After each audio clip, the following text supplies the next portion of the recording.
ग्रह मानकर राजा सूर्यदेव खूब शीघ्र राशि परिवर्तन करने को जाउछंती। सूर्य मकर राशि बाहरी मीन राशि रे प्रवेश करिवे। ज्योतिषक अनुसार राशि मानकर ग्रह एक निर्दिष्ट समय परिवर्तन करिथांती, जेउंथिपाई शुभ एवं अशुभ बेला सृष्टि होइताय। एई योगर प्रभाव समस्त राशि उपरे पड़िथाय। केतेक राशि रे शुभ बेला पड़ुथुवा बेले आउ किछि राशि रे खराब समय आसीथाय, जहाँकि ज्योतिष शास्त्र रे वर्णना रही। मार्च मासरे सूर्य एवं राहु मिलन हेबाकु जाउछि, जेउ कारणरू अनेक राशि उपरे खराब प्रभाव पड़ी पारे। ज्योतिषक अनुसार 25 वर्ष पर सूर्य एवं राहु मिलन हेबाकु जाउछि। राहु पूर्वरु मीन राशि रे अवस्थापित अछंती। आसंता मार्च 14 तारिख रे मीन राशि रे प्रवेश करिवे सूर्य।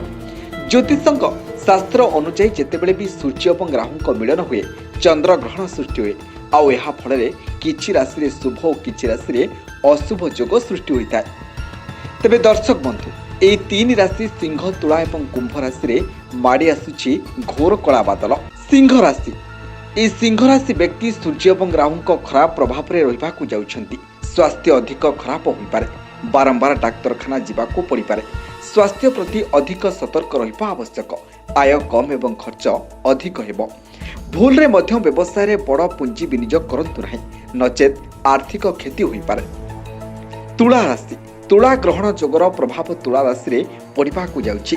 किछि प्रसंग रे आपणक साथीक सह मतभेद होई पारे। समस्त प्रकार समस्या उपजि पारे। शत्रु बढ़ी पारंती। कोनोसी रोग मध्य असुविधा रे पकाई पारे। काहाको ऋण दियंतु नाही। कुंभ राशि, सूर्य एवं राहु कुंभ राशिक व्यक्तिक उपरे नकारात्मक प्रभाव पकाइबाकु जाउछंती।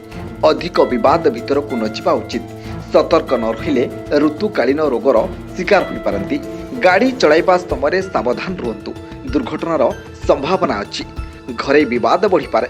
रिपोर्ट द अर्थ खबर।